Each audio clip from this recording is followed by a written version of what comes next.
Hello friends, welcome to my channel. यह मेरे Xian Wang FF untouched hurt का part 3 है। इसके प्रीवियस पार्ट्स अगर आपने नहीं देखे हैं तो उसका लिंक मैंने वीडियो के डिस्क्रिप्शन बॉक्स में दे दिया है, वहां से जाकर चेक कर सकते हैं। फ्रेंड्स, वीडियो शुरू करने से पहले मैं आप लोगों से कहना चाहती हूँ कि अगर आपको मेरी वीडियो पसंद आए तो प्लीज़ इसे लाइक करिएगा, शेयर करिएगा और अपने कमेंट देना मत भूलिएगा। और साथ ही साथ मेरे चैनल को सब्सक्राइब करना भी मत भूलिएगा। मैं आप लोगों से सॉरी कहना चाहती हूँ कि मेरी इस स्टोरी की वीडियो काफ़ी लेट में आ रही है और मेरी एक सब्सक्राइबर इससे बहुत ही ज़्यादा दुखी है। मैं उनसे अगेन सॉरी कहना चाहती हूँ। अब से मैं इस एफएफ को रेगुलर रखूँगी और आप लोगों को थैंक यू कहना चाहती हूँ कि आप लोग मेरी इतनी गैपिंग होने के बावजूद भी मेरे साथ बने रहे। तो चलिए अब हम अपनी स्टोरी लाइन पे आते हैं। प्रीवियस पार्ट में आपने देखा था कि विंग और वांगजी की मैरिज हो जाती है। विंग वांगजी के घर रहने आ जाता है, मगर वांगजी को ये ज़्यादा कुछ पसंद नहीं आता है। तो चलिए अब हम अपनी आगे की स्टोरी पर चलते हैं। विंग ऑर्फनेज से निकल जाने के बाद उस कैफ़े में आता है जहाँ वह अपना वर्क करता है और रात में उस बार में काम करने चला जाता है जहाँ वह काम करता था। इधर वांगजी को सुयांग का कॉल आता है। वांगजी ने कॉल रिसीव कर लिया क्योंकि उस वक्त वहाँ पर कोई भी नहीं था। सुयांग ने पूछा, तुम कैसे हो, कोई प्रॉब्लम तो नहीं हो रही है तुम्हें? वांगजी ने कहा, नहीं है। क्या तुम्हें पता चल गया कि वो पर्सन जो मेरा सो कॉल्ड हस्बैंड है कौन है, क्या काम करता है, उसे किसने भेजा है? सुयांग ने थोड़ा सा दुखी होते हुए कहा, अभी ज़्यादा डिटेल तो हमें नहीं पता है, मगर कुछ है जो पता है। अगर कहो तो मैं उसे तुम्हें बता दूं, और मेरे ख्याल से तुम्हारा जानना जरूरी भी है। वांगजी ने कहा, तो बताओ, इतनी सारी भूमिका क्यों बांध रहे हो? जो तुम्हें पता है वो बताओ। मैं ज़्यादा कॉल नहीं कर सकता हूँ क्योंकि मुझे मार्था को छोड़कर हर सर्वेंट पर डाउट है। सुयांग ने कहा, ओके तो सुनो, वो तुम्हारा सो कॉल्ड हस्बैंड एक ऑर्फन है। मॉर्निंग में एक कैफ़े में काम करता है और नाइट में एक बार में, साथ ही साथ वह एक सेक्स वर्कर भी है। पैसे लेकर ओमेगास। आगे तुम समझ ही गए हो ना?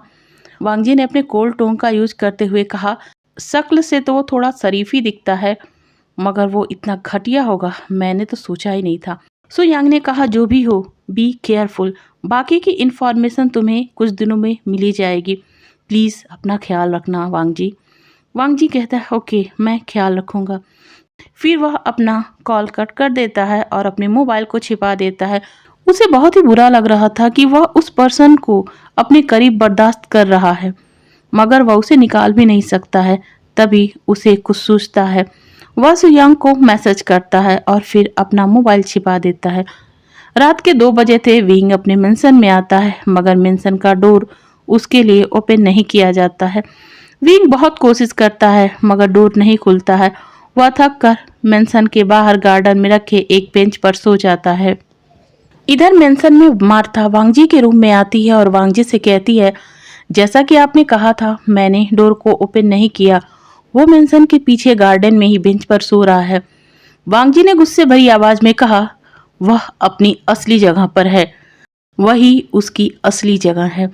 रात किसी तरीके से बीत जाती है। वांगजी जिसे सुबह उठने की आदत थी वह उठता है और बालकनी में आता है। तभी उसकी नज़र बालकनी से गार्डन में सोए विंग पर जाती है। वह एक क्रीपी सा स्माइल कर वहां से चला जाता है। इधर सूरज की किरणें जब विंग की आंखों पर पड़ती हैं तो उसकी नींद खुल जाती है। वह मेंशन के अंदर आ जाता है क्योंकि तब तक सभी सर्वेंट आ चुके थे। विंग रूम में जाता है तो देखता है कि वांगजी वीडियो गेम खेल रहा था। विंग वांगजी को देखता है तो कहता है कि आप अपने बेड पर जाकर खेलोगे, मुझे बहुत नींद आ रही है, मैं अभी और सोना चाहता हूँ। वांगजी को विंग की शक्ल देखकर ही गुस्सा आ रहा था। उसने कहा, नहीं हस्बैंड, मैं यहीं बैठूंगा और आप मेरे बेड पर भी नहीं सो सकते हैं, कोई और जगह देख लीजिए ना। वांगजी ने विंग से ये सारी बातें बहुत ही मासूमियत से कही थी। विंग ने कहा, ओके। तब विंग मार्था के पास जाता है और मार्था से कहता है, क्या मुझे एक्स्ट्रा पिलो और बेडशीट मिलेगी? मार्था ने कहा, यस सर, और उसे पिलो और बेडशीट लाकर दे दिया। विंग उसे लेता है और वांगजी के रूम में फर्श पर बेड के बगल में ही बिछाकर सो जाता है। मगर वांगजी को इससे कोई फर्क नहीं पड़ता है। उसने अपने मन में कहा, मैं तुम्हें अपनी किसी भी चीज को हाथ नहीं लगाने दूंगा। तुम्हारे जैसे गंदे इंसान की जगह यहीं पर है। कुछ देर सोने के बाद विंग उठता है तो वह घड़ी देखता है, 12 बज रहे थे। उसे बहुत घबराहट हो रही थी क्योंकि काफी लेट हो चुकी थी। वह फ्रेश होता है और डाइनिंग टेबल के पास आकर बैठ जाता है। वांगजी भी वहीं खेल रहा था। विंग अनजाने में उसके फादर के चेयर पर जाकर बैठ जाता है। वांगजी जब भी देखता है तो उसे बहुत गुस्सा आता है। मार्था ये सब देख रही थी मगर वह कुछ नहीं बोलती है। वांगजी वहां आता है और विंग के खाने की प्लेट को पलट देता है। विंग जो भी खा ही रहा था वांगजी के सडन एक्शन से डर जाता है। वांगजी ने गुस्से में कहा, हस्बैंड ये क्या था? आप मेरे फादर की चेयर पर क्यों बैठे हैं? वहां मेरे फादर बैठते हैं। यह कहकर वांगजी गुस्सा करने लगता है मगर उसकी आंखों में से आंसू बह रहे थे। वाकई में वह बहुत ज्यादा हर्ट हुआ था। अगर उसे बच्चे की एक्टिंग नहीं करनी पड़ती तो वह अब तक विंग को इस मेंशन से धक्के मारकर बाहर निकाल चुका होता, मगर वह ऐसा नहीं कर पा रहा था। इसी की वजह से उसकी आंखों से आंसू निकल रहे होते हैं। विंग जब वांगजी को देखता है तो डर जाता है। वह मार्था से पूछता है कि मैंने ऐसा क्या कर दिया है। मार्था उसे पूरी बात बताती है। विंग कहता है, ओह तो ये बात थी। वह वांगजी के पास जाता है और उससे कान पकड़कर सॉरी बोलते हुए कहता है, हस्बैंड मत रो, मैं अब से किसी भी चेयर पर नहीं बैठूंगा। मैं तो कहीं पर बैठकर खा सकता हूँ। ओके अब मत रो प्लीज, चुप हो जाओ, जाकर खेलो। विंग ने बड़े ही सॉफ्ट आवाज में वांगजी से बातें कही थी मगर वांगजी को ये विंग का नाटक ही लग रहा था। तभी मार्था आती है और विंग की तरफ देखते हुए कहती है, मास्टर आप थोड़ी देर वेट कर लीजिए, आपके लिए फूड प्रिपेयर हो रहा है। विंग ने कहा, कोई बात नहीं, मैं बाहर खा लूंगा, मैं और वेट नहीं कर सकता हूँ, मुझे काफी लेट हो गई है ना, मैं जा रहा हूँ। मार्था ने कहा, मगर आपने सुबह से कुछ नहीं खाया है। विंग ने कहा, नहीं मैं बाहर जाकर खा लूंगा, परेशान होने की जरूरत नहीं है। क्या वांगजी ने कुछ खाया है? वांगजी जब ये सुनता है तो अपने मन में कहता है, लगता है अच्छे से होमवर्क करने के बाद ही मेरा हस्बैंड बना है। मार्था ने हाँ कर दिया। विंग ने कहा, ओके मैं जा रहा हूँ, मेरा काम नाइट तक होगा, कोशिश करूंगा कि जल्दी आ जाऊं। क्या आप 2 बजे तक डोर ओपन कर सकती हैं? मुझे बाहर सोने में कोई प्रॉब्लम नहीं है, मगर किसी ने ऐसा देख लिया तो प्रॉब्लम हो सकती है। मार्था समझ जाती हैं कि विंग क्या कहना चाहता है। वह अपना सर हाँ में हिला देती हैं। वह कहती हैं, आप सच कह रहे हैं मास्टर, मैं डोर ओपन करके रखूंगी। इसके बाद विंग स्माइल करता हुआ वहां से चला जाता है। उसके जाने के बाद वांगजी अपने रूम में आता है। अब दिन ऐसे ही गुजरने लगे थे। 1 सप्ताह बीत गया था। वांगजी विंग को बहुत परेशान करता था। वह हमेशा विंग से रूड बिहेव करता था। उसे न तो बिस्तर पर सोने देता था और न ही काउच पर। विंग को हमेशा फर्श पर ही सोना पड़ता था। खाने की टेबल पर भी वांगजी कोई ना कोई बखेड़ा खड़ा ही कर देता। इन 7 दिनों में विंग कभी भी अच्छे से ब्रेकफास्ट करके नहीं गया। डिनर तो वह करता ही नहीं था। बस यही बात अच्छी थी कि मार्था उसके आने के बाद गेट ओपन कर देती थी। सब कुछ ऐसे ही चल रहा था। आज विंग की छुट्टी थी, वह काम पर नहीं गया था। वह सुबह ही ऑर्फनेज के लिए निकल गया था। वांगजी ने सुयांग को कॉल करके पूछा कि विंग की इन्फॉर्मेशन कब तक मिलेगी। सुयांग ने कहा, परेशान मत हो, कल तक तुम्हें सारी इन्फॉर्मेशन मिल जाएगी और वह चीज भी मिल जाएगी जो तुमने मंगाई है। वांगजी ओके कह देता है। शाम हो गई थी। मार्था वांगजी के पास आकर कहती है, मास्टर मैं जा रही हूँ, अब कल सुबह ही आऊंगी, क्या आप मैनेज कर लेंगे? वांगजी ने कहा, आप जाइए, मैं सब मैनेज कर लूंगा और गगा को मेरा प्यार दीजिएगा। यह कहकर वांगजी की आंखों में आंसू आ गए। मार्था ने वांगजी के सर पर हाथ फेरा और कहा, सब ठीक हो जाएगा मास्टर, मत परेशान होइए। इतना कहने के बाद वह वहां से चली गई। अब रात के 9 बज गए थे। विंग पहले ही आ चुका था। वांगजी उस समय डिनर कर रहा था। वह वांगजी को परेशान नहीं करता है और वांगजी को पता नहीं चलने देता है कि वह आ गया है। वह सीधा रूम में चला जाता है। थोड़ी देर बाद लैन मैंसन में वेन जूलियो वेन चाओ के साथ वेंसु भी आता है। वांगजी अभी भी डिनर ही कर रहा था। तभी वेन चाओ लान वांगजी को अपने पास बुलाता है। वांगजी अपना डिनर छोड़कर डरने का नाटक करता हुआ उसके पास आता है। वेन चाओ बहुत ही गुस्से से सभी सर्वेंट को वहां से जाने का आदेश दे देता है। वांगजी समझ गया था कि अब यहाँ क्या होने वाला है। उसने अपने मन में कहा, अक्सर मार्था यहाँ होती थी जो मुझे ऐसे सिचुएशन से निकाल ही लेती थी। मगर पता नहीं आज क्या होगा। क्या खुद को प्रोटेक्ट करने के लिए मुझे आज ये नाटक खत्म करना होगा? मगर मैं ऐसा नहीं कर सकता हूँ, क्योंकि अगर ऐसा किया तो अपने दुश्मनों तक नहीं पहुँच पाऊंगा और मेरी सारी फैमिली पर खतरा हमेशा के लिए बना रहेगा। नहीं नहीं, मैं ये नहीं कर सकता हूँ। मुझे खुद पर कंट्रोल करना ही होगा। मुझे आज इन्हें टॉलरेट करना ही पड़ेगा। वेन चाओ ने सर्वेंट से कहा, वो मैंसन का डोर क्लोज कर दे। सर्वेंट्स ऐसा ही करते हैं। वह डोर क्लोज कर वहाँ से चले जाते हैं। अब वेन चाओ वांग जी का हाथ पकड़ता है और उसे अपनी तरफ खींचता है। वांग जी डरते हुए कहता है, गगा मुझे छोड़िए, मुझे आपसे डर लग रहा है।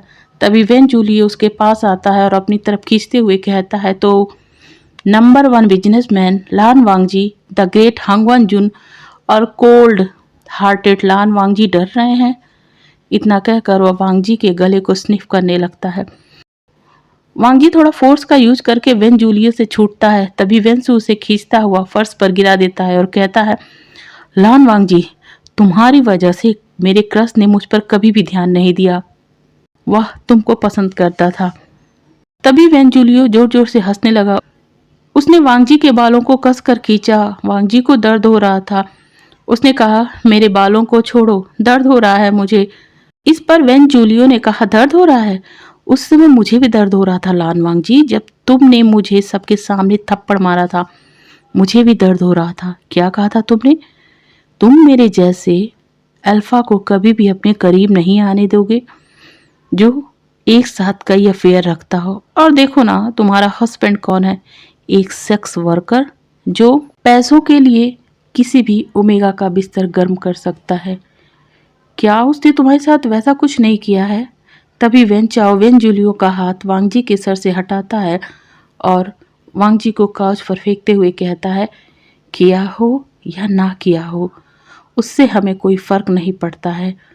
फर्क तो इस बात से पड़ रहा है कि हम इस नन्हे लान वांगजी के साथ ये सब करने जा रहे हैं।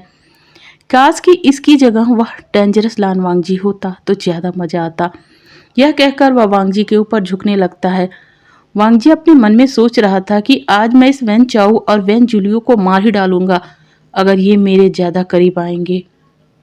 मगर फिर भी वह खुद को संभालते हुए कहता है, गगा आप ये क्या कर रहे हो? मुझे क्यों पनिश कर रहे हो? मैंने ऐसा क्या किया है?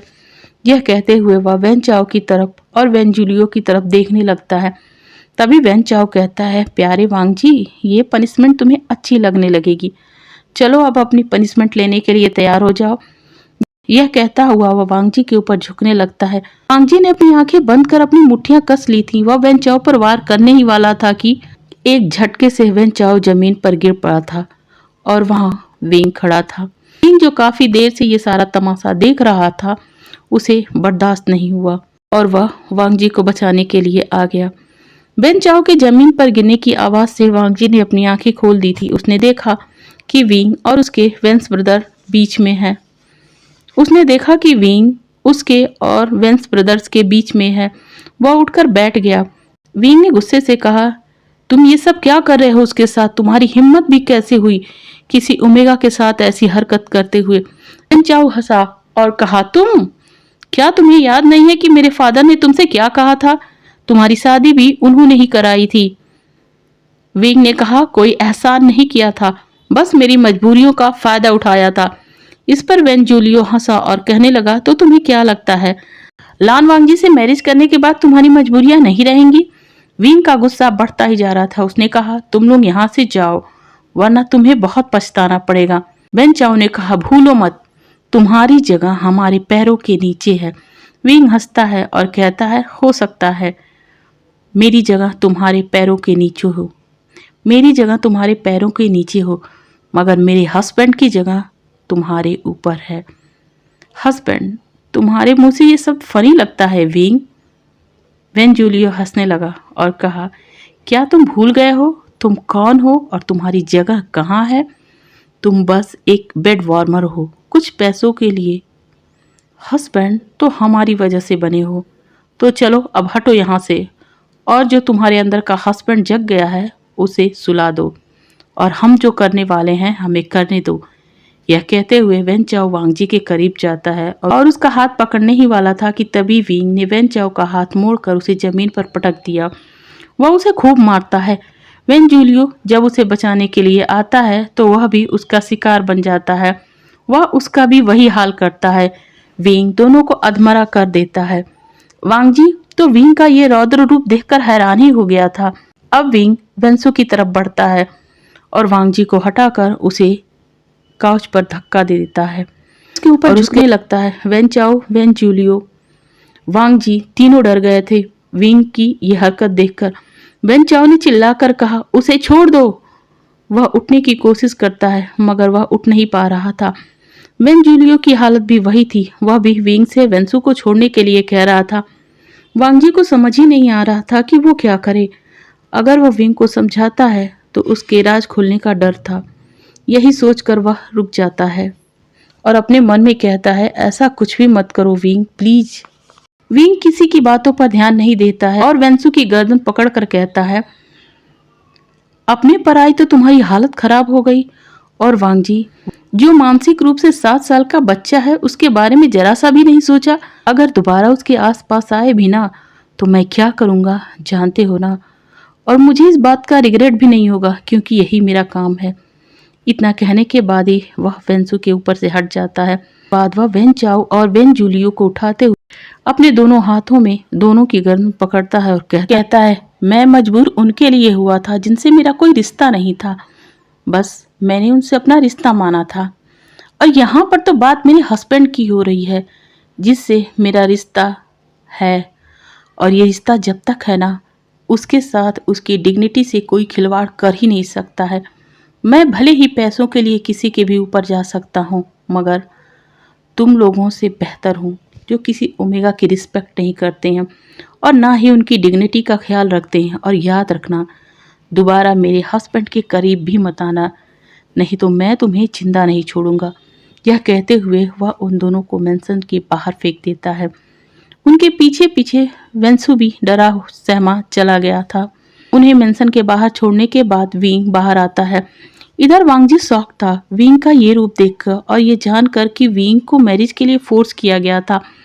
विंग मेंशन की डोर क्लोज करता है और मार्था को आवाज देता हुआ वांग जी के पास आता है। वांग जी से पूछता है, तुम्हें कहाँ कहाँ चोट लगी है? वांग जी ने कहा, नहीं नहीं मुझे कहीं चोट नहीं लगी। मगर विंग को विश्वास ही नहीं हो रहा था। उसे लग रहा था कि वांग जी डर गया है और कुछ बोल ही नहीं पा रहा है। उसने मार्था को आवाज लगाई, मार्था मार्था। उसने मार्था को आवाज लगाई। वांग जी ने डरते हुए कहा, वो आज यहाँ नहीं है, आज वो अपने घर गई हैं, उन्हें कुछ जरूरी काम था और सभी सर्वेंट को उन लोगों ने भेज दिया था। विंग गुस्से से बोल पड़ा, ऐसे कैसे सब चले गए? मैं नहीं आता तो आज क्या हो जाता तुम्हारे साथ? क्या उन्हें नहीं ख्याल है? कल मैं सबको डांटूंगा, किसी को भी नहीं छोड़ूंगा। वांग जी तो बस विंग को देखे ही जा रहा था। तभी विंग ने अपना मोबाइल निकाला और किसी को कॉल किया और वांग जी को काउच पर बैठाया, उसे पानी लाकर दे दिया। साथ ही वह बार बार पूछ रहा था वांग जी को कहाँ कहाँ चोट लगी है। वांग जी मना करता जा रहा था मगर विंग बार बार पूछता जा रहा था और बोलता जा रहा था, डरो मत, मैं हूँ यहाँ, तुम्हें कुछ नहीं होगा। तभी विंग को कॉल आता है। विंग दौड़ता हुआ डोर के पास जाता है, डोर ओपन करता है और कहता है, कितनी देर लगा दी सीजे आपने? वहां वेंचिंग थी और वेंचिंग के साथ वेनिंग भी था। वेनिंग पूरे मेंशन को ऐसे देख रहा था जैसे कि किसी अजूबे को देख रहा हो। इधर वांग जी हैरान था कि कौन सी मुसीबत उसका डेंजरस हस्बैंड घर लेकर आ गया है। विंग वेंचिंग का हाथ पकड़कर वांग जी के पास लाता है और कहता है, सीजे इसे चोट लगी है, प्लीज आप देख लो ना, ये डरा हुआ है और मुझे बता ही नहीं रहा है, प्लीज ले जाओ ना इसे। वेंचिंग ने वांग जी की तरफ देखा और कहा, विंग ये तो सच में डॉक्टर सीचेन के ब्रदर हैं। विंग ने कहा, सीजे प्लीज बाद में अपने डॉक्टर सीचेन का गुणगान करिएगा, पहले इसे चेक करिए ना। वांग जी ने जब ये सुना तो उसने घूर कर विंग की तरफ देखा कि विंग उसके गगा के बारे में कैसी बातें कर रहा है और ये कौन है जो उसके गगा को जानती हैं। वांग जी अभी सब सोच ही रहा था कि विंग उसे अपनी बाहों में उठा लेता है। वांग जी जो इस बात के लिए बिल्कुल तैयार नहीं था, न चाहते हुए भी उसके हाथ गिरने से बचने के लिए विंग की गर्दन के इर्द गिर्द लिपट जाते हैं। उसने कहा, हस्बैंड कहाँ ले जा रहे हो, मुझे छोड़ो। विंग ने कहा, शांत रहो, डरो मत, मैं तुम्हें हर्ट नहीं करूंगा। इतना कहने के बाद ही वह वांग जी को रूम में लेकर जाता है और बेड पर लिटाकर बाहर चला आता है। अब उसके रूम में वांग जी और वेंचिंग थे। वेंचिंग ने कहा, मिस्टर लैन आप मुझे खुद को चेक करने दीजिए प्लीज, मैं मेडिकल स्टूडेंट हूँ। और डॉक्टर सिचैन की बहुत बड़ी फ़ैन हूँ। मैं उनके जैसा डॉक्टर बनना चाहती हूँ। आज मैं बहुत खुश हूँ कि मुझे आपको ट्रीट करने का मौका मिला है, प्लीज़। वांग जी समझ गया कि उसे अब अपना चेकअप करवाना ही पड़ेगा। वह अपना चेकअप करवाता है। उसे बस थोड़ी सी चोट आई थी, वह भी उसके पैरों में। वेंचिंग ने कहा, ये तो मामूली सी चोट है, ठीक हो जाएगी, टेंशन मत लीजिएगा। और फिर वो वांग जी के सर पर प्यार से हाथ फेरती है और कहती है, तुम सच में ब्यूटीफुल हो, बहुत ब्यूटीफुल। इतना कहने के बाद वह बाहर चली आती है और विंग से कहती है, ज़्यादा चोट नहीं आई है, बस पैरों पे थोड़ी सी लगी है और ये दवा लगा देना। अब हम चलते हैं। विंग ने कहा, सीजे बहुत लेट हो गई है। कैसे जाएंगी आप यहीं रह जाइए। वेनिंग कहता है, नहीं काका, हम अकेले नहीं हैं। आपको पता है ना, हमारे साथ हमारी पूरी पलटन चलती है, तो अब हमें जाने दीजिए ना, नहीं तो ऑर्फनेज में हंगामा हो जाएगा और सारे बच्चे बगैर खाए पिए सो जाएंगे। विंग कहता है, ओके, और सबको लेकर बाहर आ जाता है और बाहर देखता है कि लगभग आधी ऑर्फनेज इकट्ठा हो गई थी। सब विंग को देखकर बहुत खुश थे और उसे गले लगाने लगते हैं। ज़्यादातर उसमें अल्फा बच्चे थे। वांग जी अपने रूम की लाइट ऑफ कर ये सारे सिनेरियो को देख रहा था और उसके चले जाने के बाद विंग अंदर आता है। वांग जी जो बेड पर लेट चुका था। विंग ने कहा, वांग जी तुम्हारे पैरों में चोट लगी है, क्या तुम इसे खुद से लगा पाओगे? मैं सीजे से कहना भूल गया था। तभी वांग जी ने अपने मन में कहा, चलो आज इसका टेस्ट ले ही लेते हैं। उसने कहा, आप लगा दो ना, मैं नहीं लगा पाऊंगा, ये जलता है। विंग ने कहा, मगर मैं कैसे लगा दूं, तुम कोशिश करो ना। वांग जी ने अपना मुंह फुलाते हुए कहा, तो फिर रहने दीजिए, अपने आप ठीक हो जाएगा। कल मार्था आएंगी, मैं उनसे बोल दूंगा। विंग ने कहा, नहीं नहीं, ऐसी बात नहीं है, मैं तुम्हें लगा देता हूँ, यह खुद से ठीक नहीं होगा। आज मैं लगा देता हूँ, कल तुम मार्था से लगवा लेना। चलो दिखाओ कहाँ लगी है। वांग जी ने अपने पैर दिखाया जहां उसे चोट लगी थी। विंग धीरे धीरे उस क्रीम को उस पर लगाने लगता है और साथ ही साथ उस जगह पर फूंक भी मारता है ताकि वांग जी को पेन ना हो। वांग जी इस समय विंग को देख रहा था और अपने मन में सोच रहा था, मैंने कितना गलत सोचा था इनके बारे में, मगर पता नहीं क्यों अब भी मुझे कुछ यकीन नहीं हो रहा है कि ये जैसे दिख रहे हैं वैसे ही हैं या जैसा मैं सोच रहा हूँ वैसे हैं। ओके फ्रेंड्स, तो आज की वीडियो मैं यहीं पर एंड करती हूँ। नेक्स्ट वीडियो मैं जल्दी लेकर आऊँगी। Thank you.